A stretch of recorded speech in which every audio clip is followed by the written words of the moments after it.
आप सभी को मेरा नमस्कार। आज मैं आपके सामने विशेष करके एक विशेष विधि के बारे में बताने की कोशिश करूंगा जो हम सब मसीहियों के बीच में इसको पाया जाता है। और आपने देखा भी होगा शायद कलीसिया में या इधर उधर जब भी आप किसी फेलोशिप में या संगति में गए होंगे, और वो है जिसके बारे में बात करना मांगता हूं, उसे हम कहते हैं बपतिस्मा। अब जब भी ये शब्द हम सुनते हैं तो कुछ लोगों के अलग अलग विचार होते हैं, अलग अलग ख्याल होते हैं, अलग अलग बातें बोलते हैं। कोई बोलता है कि ऐसा करना चाहिए, कोई बोलता है वैसा करना चाहिए। लेकिन हम देखें कि बाइबल इसके बारे में क्या कहती है, बाइबल बपतिस्मे के बारे में क्या कहती है। और उसी को लेकर के आज मैं आपके सामने ये बात रखने की कोशिश करूंगा कि आखिर बपतिस्मा क्या है और क्या हमें लेना जरूरी है। अब जैसे कि आज का जो प्रश्न है मैंने आपके सामने रखा है, जैसा कि शीर्षक कहता है, क्या आपने बपतिस्मा लिया?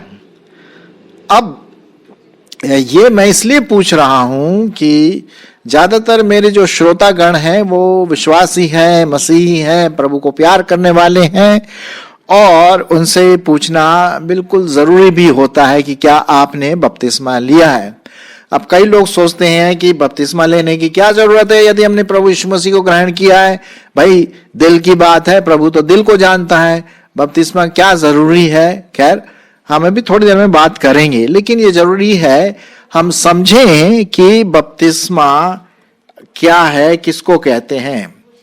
बपतिस्मा एक्चुअली ये ग्रीक भाषा का एक शब्द है, यूनानी भाषा का एक शब्द है, और वो उसी से बैप्टिज्मो से हमारा शब्द आया है बपतिस्मा। ये ऑर्डिनरी हम इस्तेमाल नहीं करते हैं आम भाषा में, लेकिन विशेष करके जब मसीही शिक्षा लेते हैं, बाइबल की जब शिक्षा लेते हैं, तो उस समय हम इसके बारे में बात करते हैं। प्रभु यीशु मसीह ने भी यही बात कही जब वो जाने वाला था, या जाने से पहले उसने कहा, अपने चेलों से आज्ञा दी कि तुम ऐसा करना सिखाओ। सो बपतिस्मे का मतलब है कि एक प्रकार से पानी में डुबोना। अब पानी में डुबाने का मतलब क्या है? एक्चुअली क्या होता है कि हम सब जानते हैं अच्छी तरह से, यदि हमारी मौत होती है या हम इस दुनिया से चले जाते हैं, तो विशेष करके जो विश्वासी हैं वो अपने शरीर को दफनाना मांगते हैं जमीन में। लोग हमारे शरीर को या मृतक शरीर को क्या करते हैं? दफना देते हैं। कहाँ पर? ग्राउंड में, जमीन के अंदर, 6 फुट जमीन के अंदर दफना देते हैं, क्योंकि ऐसा एक रीति रिवाज रहा है विशेष करके यहूदी लोगों के बीच में, यहूदी धर्म के बीच में। और वही बात फिर हम नए नियम में देखते हैं कि मरे हुए व्यक्ति को दफना दिया जाता है। ठीक है, तो जब वो दफना दिया जाता है तो इसको ये देखते हैं कि अब वो वहीं रहेगा जब तक कि प्रभु यीशु मसीह नहीं आएंगे। यदि वो विश्वासी है तो प्रभु यीशु मसीह के साथ वो भी जी उठेगा। ठीक है, तो जो विधि है, जो हम कहते हैं कि बपतिस्मा, वो भी एक प्रकार का दफनाने की प्रक्रिया मानी जाती है। अब ये एक प्रकार का प्रतीक है। जी हाँ, ये प्रतीक है, इस बात का प्रतीक है कि हम प्रभु यीशु मसीह के साथ मारे गए, गाड़े गए, और जैसा प्रभु यीशु मसीह मुर्दों में से जी उठा, हम भी जीवित हो उठते हैं। अब आपने देखा होगा, जैसे कि यहाँ पर भी आप देख रहे हैं डायग्राम जो है यहाँ पर, जिसमें लिखा हुआ है पानी का बपतिस्मा। 2 व्यक्ति यहाँ पर खड़े हुए हैं, एक शायद उसमें से पास्टर है जो अपना हाथ उठा करके प्रार्थना कर रहा है, और दूसरा व्यक्ति जो पानी में है हाथ जोड़ के खड़ा है, और उसको पानी में 3 बार डुबा करके फिर ऊपर बाहर निकाला जाता है, और उसे पिता, पुत्र और पवित्र आत्मा के नाम से बपतिस्मा दिया जाता है। कहने का मतलब यह है कि इस व्यक्ति को जो बपतिस्मा ले रहा है, ये प्रतीक है कि इसने अपने समय में प्रभु यीशु मसीह को ग्रहण किया, और ग्रहण करने के बाद कुछ समय के बाद वो बपतिस्मा लिया। और वो बपतिस्मा किस प्रकार का बपतिस्मा? पानी के अंदर जाने का बपतिस्मा, या दूसरे सरल भाषा में यदि हम कहें तो पानी का बपतिस्मा या पानी में डुबाया जाना। बपतिस्मे का मतलब जैसे मैंने कहा पानी में डुबाया जाना। अब ये बात जो हम देखते हैं प्रभु यीशु मसीह ने कही अपने चेलों से, और वही बात मैं आपके सामने रखने की कोशिश करूंगा। पाया जाता है मत्ती रचित सुसमाचार, मत्ती उसका 28 अध्याय और उसका 19 और 20 पद। मत्ती उसका 28 अध्याय 19 और 20 पद। सुनिए परमेश्वर का वचन क्या कहता है।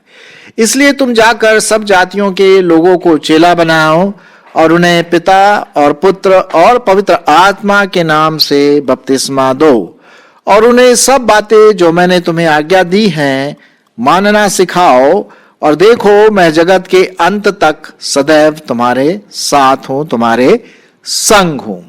तो ये आज्ञा प्रभु यीशु मसीह ने जाने से पहले, स्वर्गारोहण से पहले अपने चेलों को दिया, और चेलों ने फिर हमको दिया। मतलब हम सब जो प्रभु यीशु मसीह के चेले हैं, पास्टर्स को, लीडर्स को, कि जा करके वो अपने कलीसिया के लोगों को बपतिस्मा दें। ठीक है, तो और वो भी बपतिस्मा कैसे देना? पिता, पुत्र और पवित्र आत्मा के नाम से बपतिस्मा देना। कहने का मतलब त्रिएक परमेश्वर के नाम से उसे बपतिस्मा देना है, और 3 बार उसे पानी में डुबो करके वापस लाना है। आपने शायद देखा होगा बपतिस्मे की जो रस्म होती है कैसे होती है, और मैंने दिया है बपतिस्मा, मैंने भी दिया है, और आपने भी शायद दिया होगा या आपने बपतिस्मा लिया। अब ये प्रश्न उठता है, क्या बपतिस्मा लेना जरूरी है? देखिए परमेश्वर का वचन तो कहता है कि बपतिस्मा लेना चाहिए, क्योंकि ये परमेश्वर की आज्ञा है। देखिए इस बात को आपको जानना जरूरी है कि बपतिस्मा लेने से कोई विश्वासी नहीं बनता। मैं फिर से ये बात कह दूं, बपतिस्मा लेने से कोई भी व्यक्ति विश्वासी या उसका नया जन्म नहीं होता। उसका नया जन्म तो उस समय होता है जब वो अपने दिल से, अपने मन से, पूरे विश्वास के साथ प्रभु यीशु मसीह को ग्रहण करता है। तो ये बात तो उसके अंदर होती है, उसके दिल में होती है, उसके मन में ये बात वो निश्चय करता है कि भाई मैं प्रभु यीशु मसीह को अपना उद्धार करता, अपना प्रभु करके मानता हूं या मानती हूं। तो वो तो दिल में बात हो गई, ठीक है। अच्छा, लेकिन बाहर वालों को तो पता नहीं, बाहर जो दूसरे लोग हैं वो तो दिल की बात को तो जानते नहीं है, और इसीलिए प्रतीकात्मक रूप से हम देखते हैं कि बपतिस्मा लेना प्रभु की आज्ञा के अनुसार बहुत जरूरी होता है। अब इसी के बारे में मैं आप के लिए पढ़ूंगा परमेश्वर का वचन, जो एक और जगह पर पाया जाता है। वो पाया जाता है रोमियो की किताब, उसका 6वां अध्याय, और लिखा हुआ है 3 से 8 पद। रोमियो की किताब और उसका 6वां अध्याय 3 से 8 पद। यहां पर उस बपतिस्मे के बारे में बातें लिखी है कि क्या मतलब है इसका, और फिर उसके बाद हम थोड़े मिनट में और आगे बढ़ेंगे।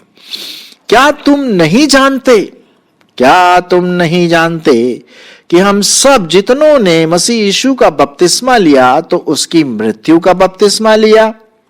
इसलिए उस मृत्यु का बपतिस्मा पाने से हम उसके साथ गाड़े गए, ताकि जैसे मसीह पिता की महिमा के द्वारा मरे हुओं में से जिलाया गया, वैसे ही हम भी नए जीवन के अनुसार चाल चलें। क्योंकि यदि हम उसकी मृत्यु की समानता में उसके साथ जुट गए हैं, तो निश्चय उसके जी उठने की समानता में भी जुट जाएंगे। क्योंकि हम जानते हैं कि हमारा पुराना मनुष्यत्व उसके साथ क्रूस पर चढ़ाया गया, ताकि पाप का शरीर नाश हो जाए, ताकि हम आगे को पाप के दासत्व में न रहें। क्योंकि जो मर गया वह पाप से मुक्त हो गया। तो इसलिए यदि हम मसीह के साथ मर गए, तो हमारा विश्वास ये भी है कि हम उसके साथ जिएंगे भी।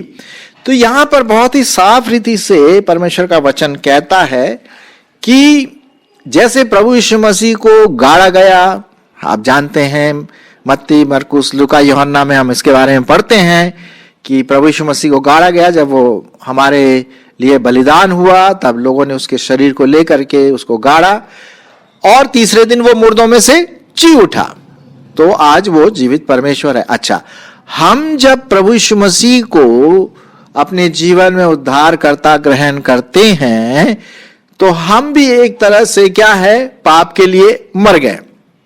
अब ये कैसे चिन्ह हम दिखाएं? ये बपतिस्मे के द्वारा जब हम पानी के अंदर जाते हैं। पानी एक प्रकार का समझ लीजिए वो ग्रेव है, कब्रिस्तान है पानी का। जमीन एक कब्रिस्तान है और पानी का एक कब्रिस्तान है। तो पानी के कब्रिस्तान में जब हम अंदर जाते हैं तो हम जैसे प्रभु यीशु मसीह हमारे लिए बलिदान हो गया, हम भी वैसे ही पापों के लिए मर जाते हैं। और जब हम पानी से ऊपर आते हैं तो ये दर्शाते हैं, ये प्रतीकात्मक रूप से है कि हम जी भी उठे, हम नए रूप से मसीह में जी उठते हैं, जैसा कि प्रभु यीशु मसीह मुर्दों में से जी उठा। ये दर्शाने के लिए कि अब हम पुराने पाप में दशा में, पुराने पाप के दासत्व में नहीं रहे, अब हम नए जीवन में आ गए। एक जगह पे लिखा हुआ है बाइबल में कि यदि कोई प्रभु यीशु मसीह में है तो वो नई सृष्टि है, पुरानी बातें बीत गई, देखो हर बात क्या हो गई, नई हो गई। तो हम ये बात यहां पर देखते हैं प्रियो कि किस प्रकार से हमारा बपतिस्मा होता है और ये प्रतीकात्मक रूप से हम एक चिन्ह बाहरी रूप से लोगों को दिखाते हैं कि हमने दिल से, शायद एक दिन पहले, एक साल पहले हमने प्रभु यीशु मसीह को अपना जीवन दे दिया। सो हम दिल से, अपने मन से, पूरे मन से उस पर क्या करते हैं, विश्वास करते हैं।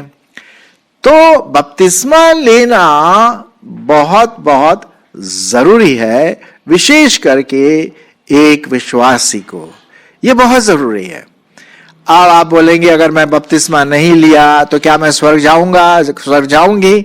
मैं नहीं बोल रहा हूं इससे स्वर्ग का कोई ताल्लुक है। स्वर्ग में जाने का तो सिर्फ एक ही रास्ता है, वो है प्रभु यीशु मसीह को अपना उद्धारकर्ता ग्रहण करना, पापों की क्षमा, वो तो हो गई। लेकिन ये अच्छा है कि प्रभु ने जब बात की कि भाई बपतिस्मा लो तो हमें लेना चाहिए, है ना। अब इससे क्या होता है, लोगों को पता पड़ता है कि हाँ भाई ये व्यक्ति क्या है, विश्वासी है, और हम एक तरह से प्रभु यीशु मसीह की जो आज्ञा है उसको हम पूरा करते हैं, है ना। ये अच्छा लगता है जब हम प्रभु यीशु मसीह की आज्ञाओं को पूरा करते हैं। अच्छा, एक तो ये बात हो गई। दूसरी बात ये आपको समझना जरूरी है, बिना प्रभु यीशु मसीह को ग्रहण किए किसी को भी बपतिस्मा लेना नहीं चाहिए। पहला जो स्टेप है वो है प्रभु यीशु मसीह को ग्रहण करना।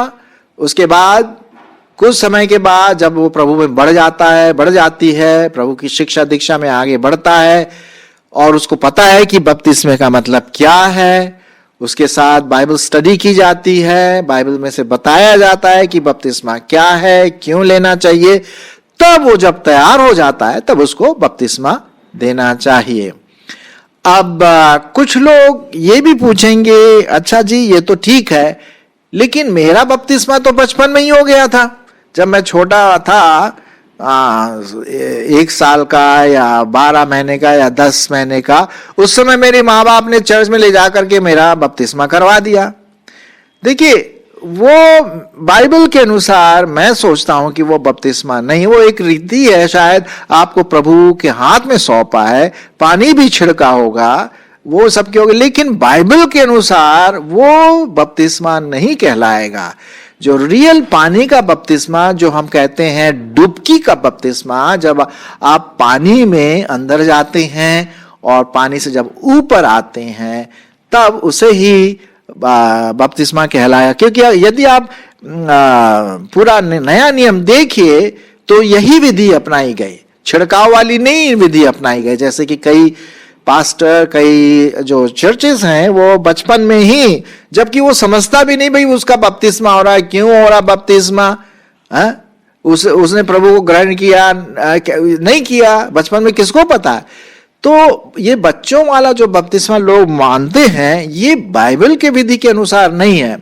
तो मैं तो यही बोलूंगा कि यदि आप सोचते हैं कि बचपन में आपका कुछ ऐसा क्रियाक्रम किया, तो बपतिस्मे से उसका कोई लेना देना नहीं है। हाँ, जब आपको पता है 12-13 साल के हो गए हैं, या आपको पता है कि मैंने प्रभु को ग्रहण किया है, विश्वास किया है प्रभु यीशु मसीह पर, मेरे पाप क्षमा हो गए, अब कुछ शिक्षा दीक्षा के बाद अब मैं तैयार हूं बपतिस्मा लेने, तब वो उसका मतलब आता है। तब तो मतलब आता है ना। बच्चे को क्या पता भाई क्या हो रहा है उसके साथ। तो इसलिए मैं यूं बोलूंगा कि आप सही रूप से पानी का डुबकी का बपतिस्मा लें, वो बाइबल के अनुसार ही लिखा हुआ है, सही है। प्रभु यीशु मसीह का भी बपतिस्मा ऐसा हुआ। प्रेरितों के काम में अगर आप पढ़ेंगे, कई जगह पे लिखा हुआ है वो पानी के अंदर गए और फिर जब वो पानी से ऊपर आए तब वो पूरा बपतिस्मा ऐसा पाया जाता है।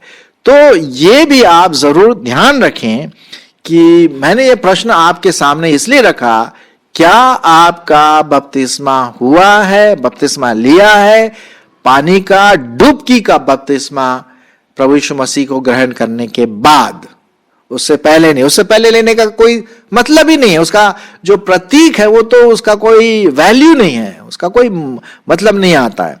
तो ये बात जरूर आप ध्यान में रखिए कि आप ये डुबकी का बपतिस्मा लीजिए, ठीक है।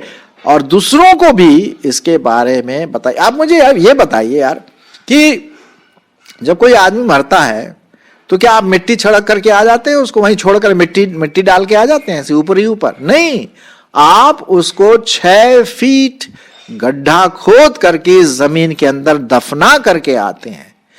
तो उसी प्रकार से जो छिड़काव की जो पद्धति है वो लोगों की अपनी बनाई हुई पद्धति है, और बाइबल में कहीं इसका जिक्र नहीं है। और हम बाइबल के वचन के अनुसार इसको बोलेंगे कि ये बपतिस्मा नहीं कहलाएगा। हाँ, जब आपने प्रभु को ग्रहण किया है, पानी के अंदर डुबकी लेते, इसका मतलब एक तरह से प्रतीकात्मक रूप से आप मर गए हैं, और जब पानी के ऊपर आते हैं तो आप प्रभु यीशु मसीह के लिए जीते हैं। याद रखिए, बपतिस्मा किसी को क्रिश्चियन नहीं बनाता, ये बाहरी रूप से एक गवाही है दूसरों के लिए कि भाई मैंने प्रभु यीशु मसीह को अपना जीवन दे दिया है, पहले 1 महीने पहले, 2 साल, जब भी, अब मैं उसको बपतिस्मा ले रहा हूं। अच्छा, बपतिस्मा लेने का एक और फायदा यह भी है कि कई चर्चेस में क्या होता है कि जब आप बपतिस्मा लेते तभी आप प्रभु भोज में शामिल हो सकते हैं। आपने देखा होगा कई चर्चेस में जब प्रभु भोज होता है तो पास्टर बोलता है कि भाई जिन्होंने प्रभु यीशु मसीह को ग्रहण किया और बपतिस्मा लिया वे ही इस प्रभु भोज में शामिल हो। तो अगर आप प्रभु भोज में शामिल होना मांगते हैं तो बपतिस्मा लेना भी जरूरी, क्योंकि ये प्रभु यीशु मसीह की आज्ञा है और हमें तो प्रभु यीशु मसीह की आज्ञाओं को मानना है ना। तो मैं यूं बोलूंगा, आप में से जितने लोग हैं जो ये सुन रहे हैं, यदि आपने अभी तक बपतिस्मा नहीं लिया है प्रभु यीशु मसीह पर विश्वास करने के बाद, तो आप अपने leader, pastor, Elder, uncle, aunty या जो भी है, जहां आप कलीसिया में जाते हैं, आप उनसे बात करिए कि क्या मैं बपतिस्मा ले सकता हूं, ले सकती हूं, मुझे इसके बारे में बताइए। जरूर अपने पास्टर से बोलिए कि भाई मुझे कुछ शिक्षा चाहिए इससे पहले कि मैं बपतिस्मा लूं। तो ये एक विधि है जो प्रभु यीशु मसीह ने आपके लिए और मेरे लिए करने के लिए कही है। तो क्यों ना हम प्रभु यीशु मसीह की आज्ञाओं का पालन करें और उसकी जो विधि है उसके अनुसार चले। लेकिन याद रखिए, जैसे कि यहां पिक्चर में आप देख रहे हैं कि पानी के बपतिस्मा ही लें, डुबकी का बपतिस्मा ही लें प्रभु यीशु मसीह को ग्रहण करने के पश्चात, है ना। और तब आप और एक अच्छा ऐसा अनुभव करेंगे कि आपने प्रभु की वाणी को, प्रभु की आज्ञा को पूरा किया, और परमेश्वर आपको आशीष भी देगा इसके लिए। ये बहुत जरूरी है प्रियो, आप इसमें जरूर आगे बढ़े। और इसीलिए मेरा आज का जो प्रश्न है आपके लिए, और ये प्रश्न आपको पूछता रहेगा, यार क्या मैंने बपतिस्मा लिया है ना? अगर लिया है तो बड़ी खुशी की बात है, आप प्रभु में बढ़ते जाइए।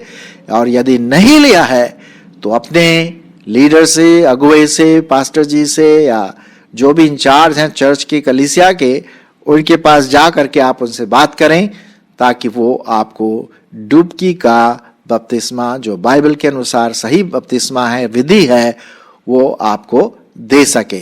तो यदि नहीं लिया है तो भाई जाइए और बात करिए अपने पास्टर साहब से।